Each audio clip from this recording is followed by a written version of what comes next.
Good evening, everyone. This is my first presentation of third season, and today I'm going to deal with Kurz or Karna, and my topic is Karna as a voice of subaltern. Here is the details of content, writer introduction about novel, subaltern theory, and Karna as subaltern. About writer. T.P. Kailasam was known as the father of humorous plays, who was born in 1884 and died in 1946. He remains the soul of Kannada theatre and resides in the heart of Kannada theatre and plays. He was called Kannadake Obane Kailasam, and his literary works of illustrations and playwright and poets are without doubt the best among the modern play writings in Kannada to this date, captivating a mix of humor, misery, and relevance. His works have essential realism and meaning that are valid to this day. uh, his works are there are some works of Kailasam is the purpose, little plays and lays, the Kurz or Karna and uh, Kichaka. Among these, the Kurz or Karna is an impression of Sophocles in 5 acts, which describes life of Karna as a tragic hero, which was first published in 1946 and republished in 1969. The novel is derived from Mahabharata, as we all know that it is from the Sabha Parva, uh, Adi Parva, and Karna Parva, which is divided into 5 acts, in which the Act 1 speaks about Karna leaves ashram and when Rama curses him. Second act is competition at Hastinapur, the royal stadium. The third act is about Draupadi's Swayamvar in Panchal Desh, and where Draupadi insults Karna and Angaraj recalls the curse he has given by the Rama. In Act 4, there is a scene of Chirharan of Draupadi in Sabha, and Act 5 ends with the battlefield of Kurukshetra with the scene of Kunti and Karna and when Arjuna killed uh, Karna. Karna as a tragic hero, we can say that Karna was the unsung hero of the Mahabharata, who was born with armor. He was more credible than all Pandavas is there. The only one who followed dharma throughout his life, as we all know that he is known as the Danvir Karna. He was a self-made man. He was noble, humble, and powerful. He wanted to be known as Radhe, as he was brought up by Radha and Adhiratha. We all know that. He valued relations even with his friends Duryodhan, and he was defeated by Krishna's trick in Kurukshetra. Karna as subaltern. Karna refers to the population that are socially, politically, and geographically out of the regiment power structure of the colony and the colonial homeland. He was a tragic character with a tragic fate in the play, and he was marginalized by Kripacharya, the Kshatriyas, and Panchali and other kings. His identity was a marginalized people. He deserved to be at a center, but his struggle and society caused his death. The thing which made him a subaltern was he was illegitimate, abandoned by his own mother Kunti, and he was lowborn. Karna as subaltern. So there is a story when Adhiratha and Radha was a couple who didn't had any child. They one day they found a baby in a basket, and where Karna was brought up by this Radha, and they found that Karna is a rare child born with armor.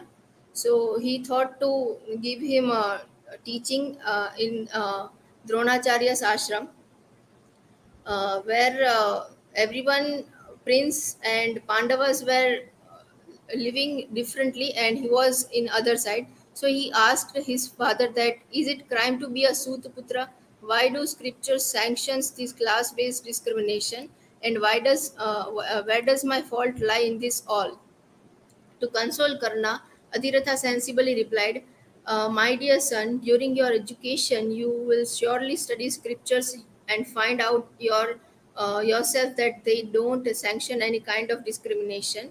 Uh, my advice to you is that you can earn recognition by hard work and dedication and outshine everyone with your superior capabilities. So, I would like to quote a line from Ramdhari Dinkar's poem that जा- uh, जाति जाति के लोग जाति जाति के शूरवीर sorry, I forgot the lines, but it was like Karna was low born, but he can rise from that too. The subaltern theory, which is given by Ranjit Guha. This project subaltern was launched in 1982 under the leadership of Ranjit Guha. Spivak's well-known argument is that the subaltern cannot speak for him or herself because of the very structure of colonial power prevents the speaking. She argues that the work of intellectual is visible to the position of the marginalized. The subaltern must be speak for.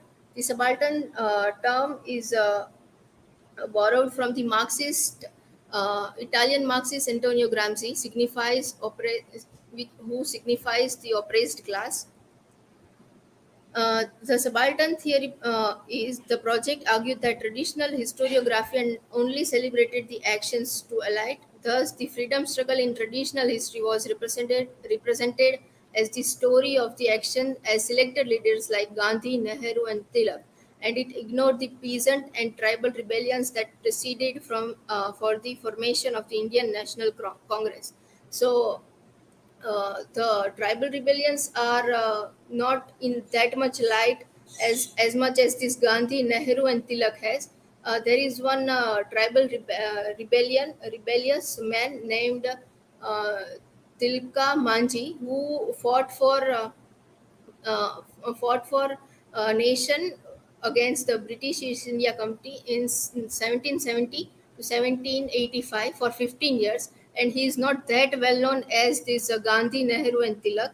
So we can say that the subaltern theory is about the freedom struggle also. The term subaltern was conventionally denotes an inferior military rank. It is more generally used as a name for the general attribute of subordination in South Asian society, often expressed in the terms of caste and gender as it is being acquired at birth and non-changeable. The term subaltern was coined by Ranjit Guha.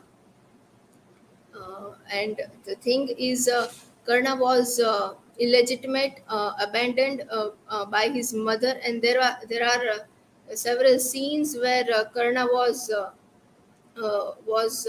helpless, and he was cursed by his own guru. So that was his one step backward from the other Pandavas, and even if he was even if he was a born what we can say royal born, he was not known as a royal born. He is a low born. These are my citation. Thank you.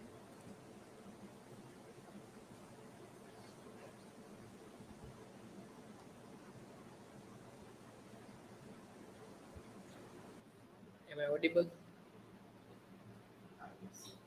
So my question is, what is the characteristic of Karna that makes him the protagonist in this play that is not in Mahabharata?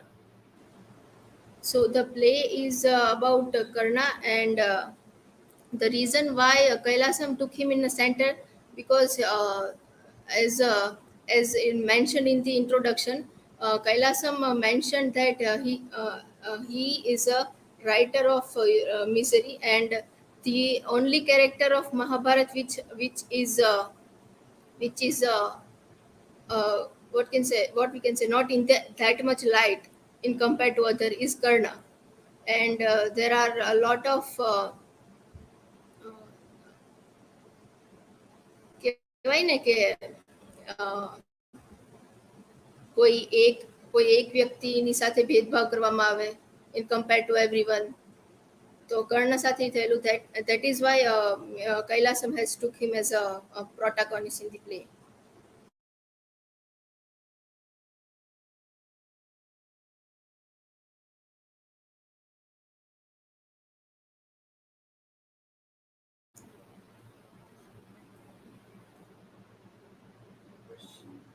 Sir, I have posted the question. Okay. So, Vachalata, my question regarding this point, the play is that can you elaborate on the insulting scene of Karna and Draupadi both with context of power play concept from the play? So, do you find any that difference between the insult is happening in both these characters? That yeah, please. uh, there was a scene when in Draupadi Swayamvar, before her Swayamvar, she was kind of in in love maybe with Karna, but as long as she get to know about Karna's born, she insults him in Sabha, and which portrays that the low bond matters more than his capability. So power plays in this concept that way.